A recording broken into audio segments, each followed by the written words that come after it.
Cette vidéo-là va être un petit peu différente. Mon chum Jacob il est mort lundi soir, à l'âge de 33 ans. Il laisse derrière lui sa femme, et son petit gars qui venait d'avoir à peine 1 an. Il est mort pendant qu'il aidait à nourrir la population de Gaza, avec l'organisme World Central Kitchen. Depuis les 6 derniers mois, il y a au-dessus de 40 000 Palestiniens qui sont morts dans la bande de Gaza. Puis la majorité d'entre eux, c'est les femmes et les enfants. Des fois, je fais juste imaginer qu'est-ce qui arriverait s'il y avait un J-Dam de 2000 livres qui tombait sur le bâtiment d'appartement qui est juste à côté de chez nous. Juste parce que les Israéliens pensent qu'il y a quelqu'un de méchant dedans.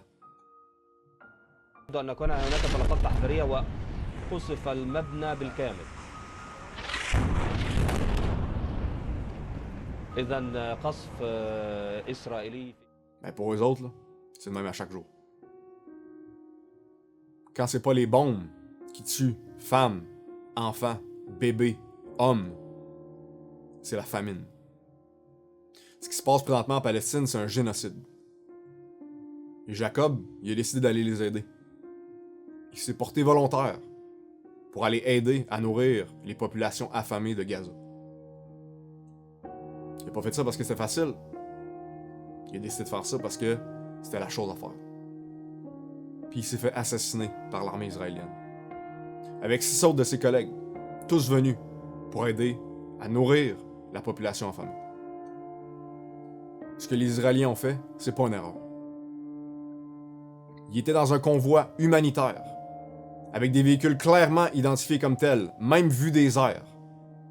Ils utilisaient une route, utilisée expressément pour ça, autorisée par l'armée israélienne. Puis ils étaient même en communication avec l'armée israélienne pour leur alerter de leur déplacement. Ça, c'est un meurtre.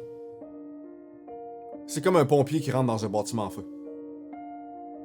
Il comprend les risques de son métier, puis il les accepte parce qu'il croit à sa cause. Il est prêt à risquer sa vie pour celle des autres. Mais imagine que quelqu'un décide de lancer une bombe sur le bâtiment qui est en feu. Alors qu'il sait très bien que tout ce qu'il y a dedans, c'est des pompiers puis des gens qui sont dans le besoin. Le pompier est pas supposé mourir demain. Puis Jacob non plus, il était pas supposé mourir demain. Il y avait 3 véhicules dans leur convoi humanitaire. Il y a un drone qui a lancé un missile sur le premier. Les 2 voitures se sont arrêtées, sont allées chercher les blessés, ils sont partis le plus loin qu'ils pouvaient, le plus rapidement possible. Environ 1 kilomètre après, il y a un 2e missile qui a été lancé sur le 2e véhicule. À ce moment-là, encore une fois, le 3e véhicule s'est arrêté. Il est allé chercher les survivants, puis il les a ramenés dans son véhicule. Et ils sont repartis.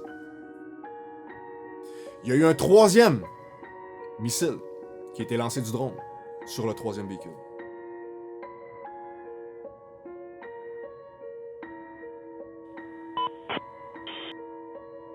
À ce moment-là, tout le monde est mort. 3 missiles. 3 véhicules. 3 chances de dire non, d'arrêter. 7 vies innocentes. Perdues.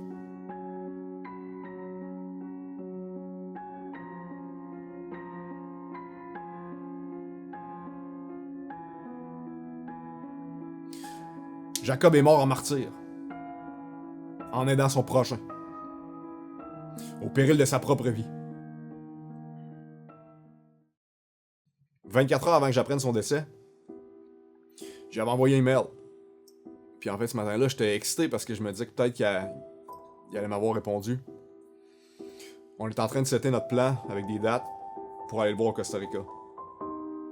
Notre plan, c'était d'aller s'entraîner ensemble, passer du bon temps, puis en même temps d'aller faire notre cours de diver avec 2 autres gars cet été. On voulait se faire une team. La team des Bruce Wayne. Une gang de gars méga en shape, indépendants financièrement. Puis au lieu de prendre des vacances comme tout le monde, on aurait été faire des trips de fous à travers le monde. Aller faire des sauts en parachute un peu partout, faire des formations tactiques, faire de la survie, des affaires de mâle. On s'est connus ici même, au Barbare. On avait été dans l'armée dans le même temps, on est sortis avec le même grade.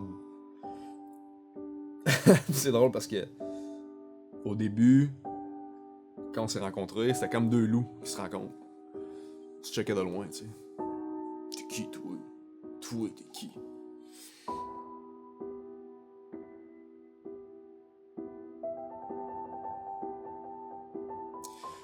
Jacob, c'est le meilleur ami que j'ai jamais eu. Puis je suis sûr qu'il y a au moins 10 autres gars qui vont dire la même chose que moi. Puis c'est pas parce qu'il était particulièrement sociable. Parce qu'avec Jacob, il y avait zéro compromis. Que tu l'aimes ou que tu l'aimes pas, il allait rester pareil. C'est pas pour ça que tout le monde voulait être son ami. Check-le, man! Regarde-le, là! Le gars, c'est l'incarnation même du Tchad. Tous les hommes voulaient être comme lui. Jacob faisait pas juste inspirer les hommes à devenir meilleurs. Il voulait t'amener avec lui. Il voulait que tu deviennes la meilleure version de toi-même, exactement comme lui. C'est ça qui faisait qu'il était tellement admiré. Il voulait que ta flamme soit aussi brillante que la sienne. Il allait pas ralentir pour toi. Mais il allait te donner tous les outils que tu as besoin pour aller encore plus vite que lui. En fait, je l'ai jamais vu ralentir. Avec Jacob, c'était toujours plus loin, toujours plus vite, toujours meilleur.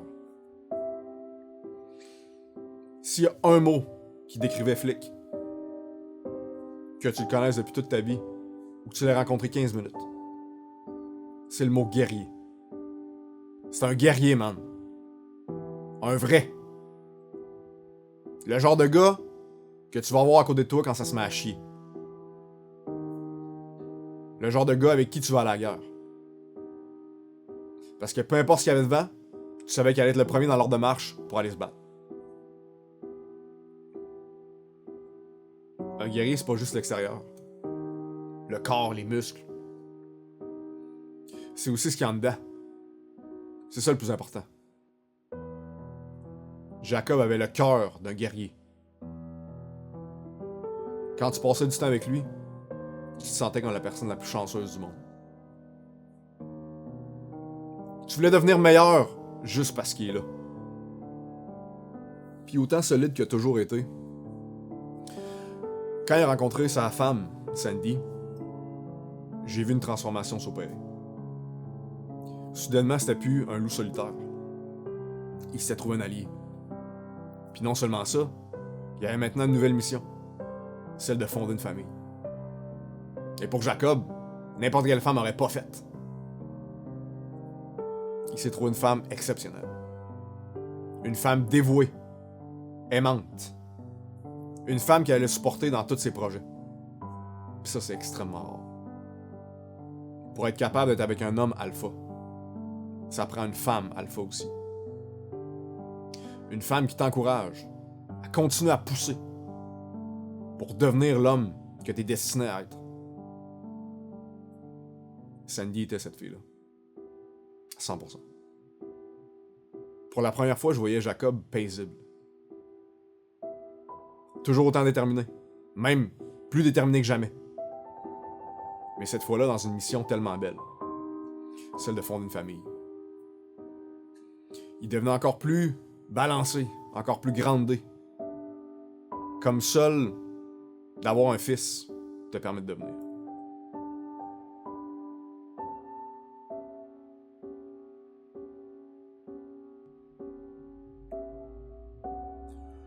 Puis aujourd'hui, ce fils-là s'est fait enlever son père.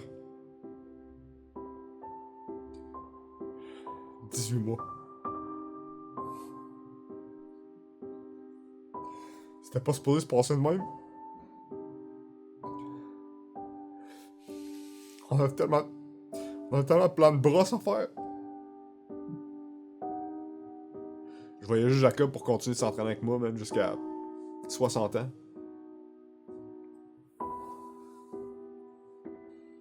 Il devait être là pour pouvoir montrer à son fils comment devenir un homme. Pour pouvoir devenir vieux avec sa femme.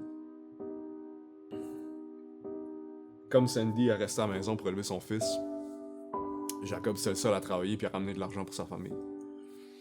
Fait que ceux qui veulent l'aider, vous pouvez contribuer au GoFundMe. J'ai mis le lien dans la description. Un matin, j'ai fait la seule chose que je pouvais imaginer pour honorer la mémoire de flic. Je me suis levé à 5h15. Je me suis rasé. J'ai fait mon chapelet. Puis j'étais allé faire un foutu gros workout. Salut mon ami, je vais prier pour toi. Pas fif!